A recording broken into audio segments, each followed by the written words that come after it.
Hi, everybody. Okay, so this is the opening presentation, just to let you guys know about our class and some of the school procedures.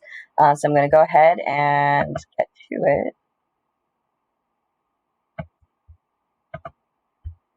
Okay. All right. So first of all, I will just let you know this is, of course, my little avatar here. You will only see her if we are on virtual instruction, or if there is a backup lecture, which I have posted to Google Classroom. So sometimes you'll have the in-person lecture in class or an in-person review with me. And if there's a pre-recorded version of it, that you might want to go back to just to take a look at, then that will be posted and the little avatar will be there instead of me. Okay, so first of all, class policies.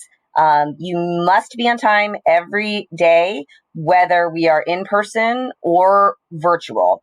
So if we're virtual, then it's really important that you guys log in on time, so that I don't miss your attendance. But of course, if we're in person, it's disruptive if you come late. So you have to make sure that you're here on time.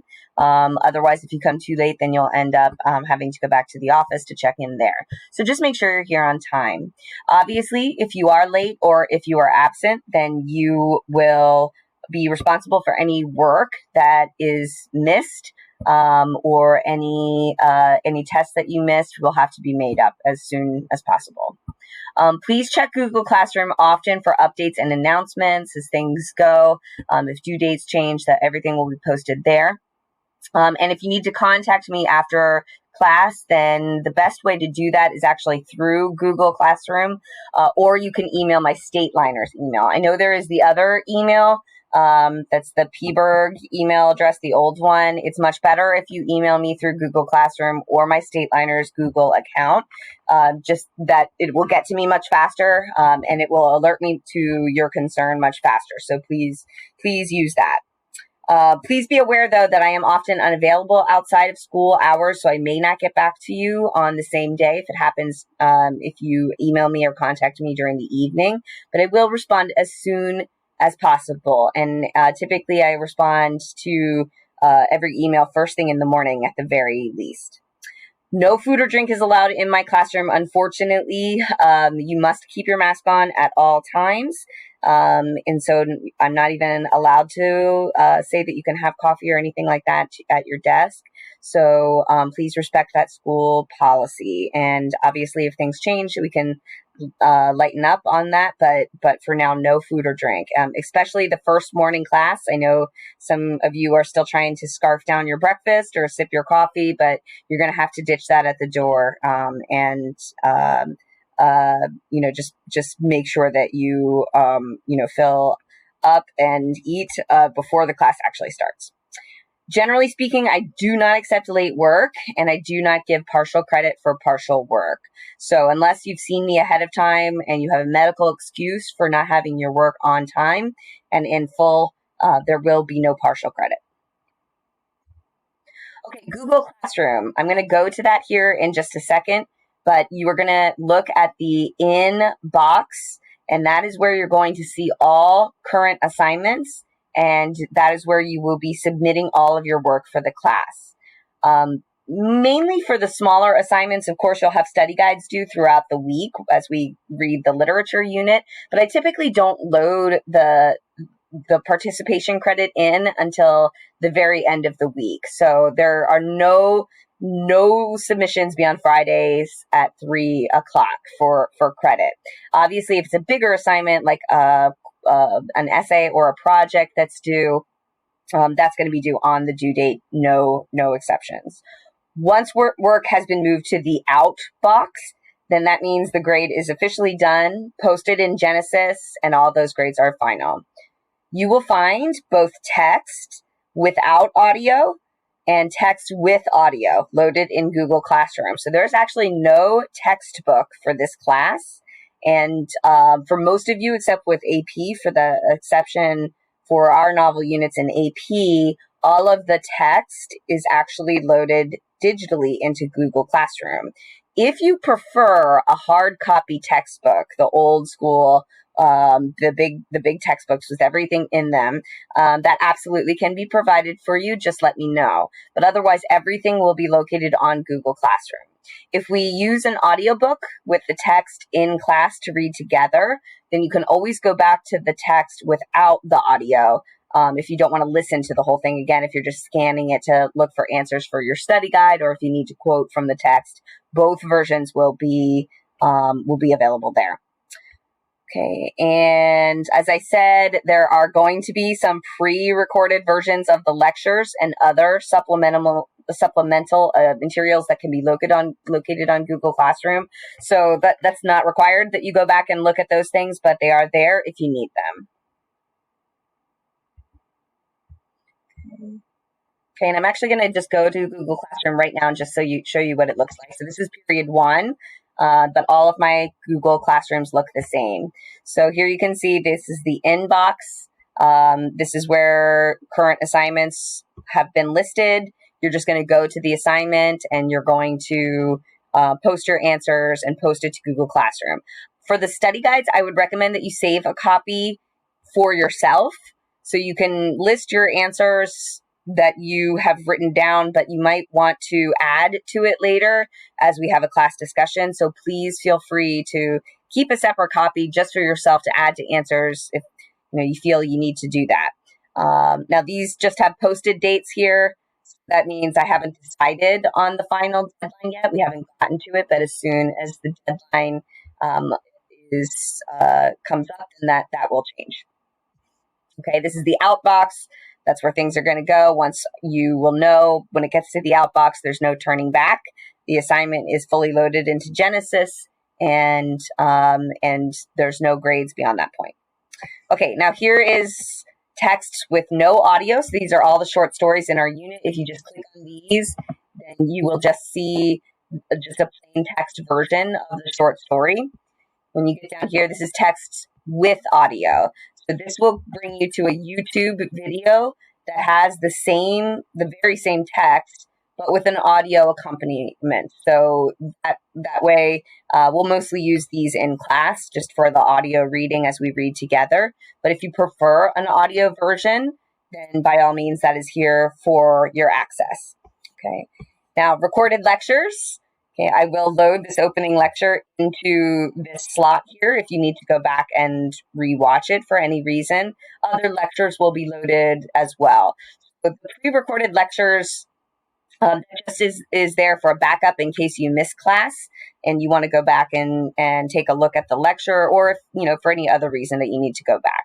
Supplemental materials, a lot of writing advice and other things will be listed here that you might want to utilize for the class.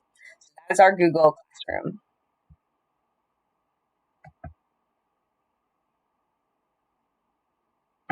Okay.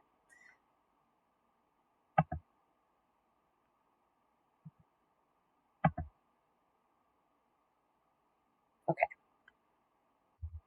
All right, grades. So grades break down in these weighted categories: tests, and quizzes.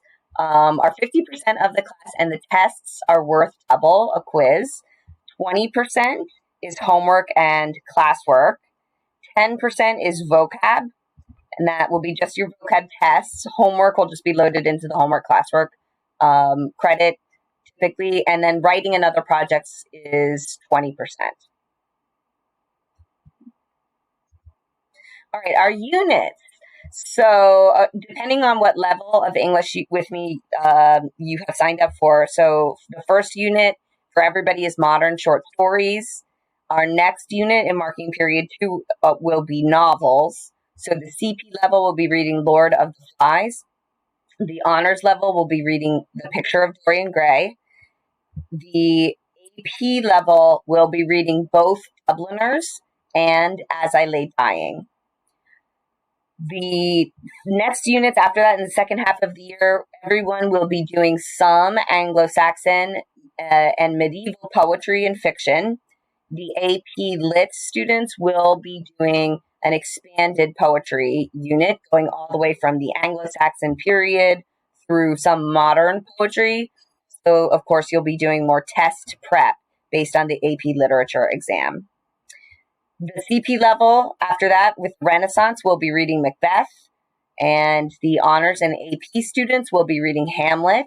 This will only change if we have some issues with time and completing the year and the curriculum. So should any emergencies happen, or if we go to virtual instruction, then this might change. Hamlet's about twice as long as Macbeth, and the only way honors and AP would end up reading Macbeth would be is if we were pressed for time for some reason.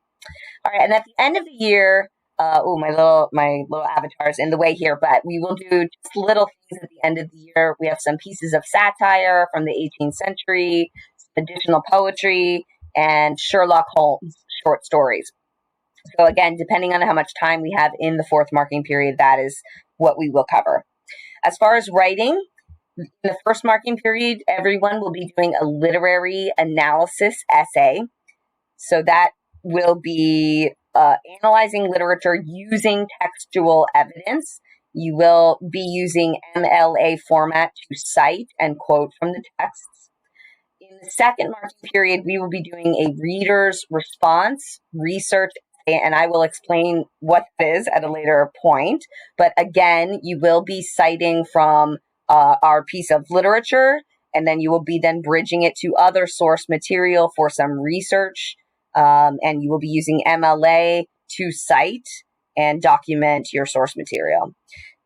He will be doing a regular literary analysis for their second marking period essay with a research component. You guys will be citing works of criticism, and you will be analyzing a book of your choice as opposed to just a book from the curriculum.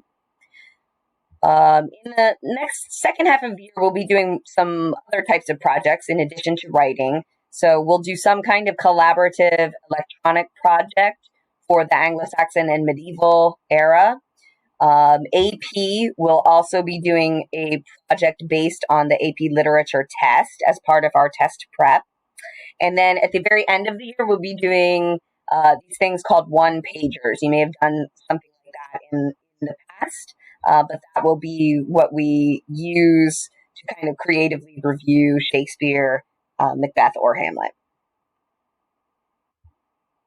Okay, class format, just so you know, this class will utilize the discussion, lecture, and small group format all throughout the year. Small groups will be conducted in person or virtually depending on the situation. So obviously, if we are in a class of almost 30 people, under the pandemic guidelines, we are not able to move our desks into small groups. So we may do collaborative projects that require you to work with other students virtually. So we'll do that depending on the situation. If you are in a class with smaller numbers, particularly the AP level, we will be doing more discussions. So we should be able to still stay 3 feet apart with only 10 people in the class as it currently is. Again, we're just going to have to go with the flow this year, but we will, one way or another, have discussions, have lectures, and have small group work as we can as time goes on. We will read together at all levels from time to time. We'll need the computers to access the texts and the audio versions. So you will need to have your computer in class every day. And please bring your school issued computer for class. Class participation is mandatory and will be formally assessed through Google Classroom. So either it will be sort of a grade that you have to participate at least once a semester by answering a question or offering an opinion, or if it might be participation assessed in a more specific way. So just depending on the day and the assignment. Vocabulary work is also going to be conducted electronically as the current situation stands as I'm recording this video. I don't have any access to what the vocabulary will look like and what it will be like for you or me. So my understanding is that the old vocab books are history, and we will be doing a new kind of vocabulary work through the computer. So more on that as the information comes in. Again, if you miss a quiz or a test, it will be required that you make it up the very first day possible. There will be some times when you can actually make up those assignments at home. Sometimes you might need to make up those assignments with me in the classroom. Okay, and all outstanding grades for everybody will remain a 0 at the end of the marking period. There are no late submissions for major essays and projects without my express opinion ahead of time, ahead of the deadline. All right, final note, welcome to the class. Please feel free to contact me if you have any questions or you need any additional help. I encourage students at the senior level to advocate for themselves. Not that I'm not happy to talk to your parents, but I do think that it's important at this point in your academic life that you speak up for yourself when you need assistance from your teacher or if you have any concerns. So again, email me at the Stateliners account or through Google Classroom, and I'll be happy to get back to you. And we can schedule a time to speak in person or even virtually, depending on the situation. All right, everybody, welcome to Senior English.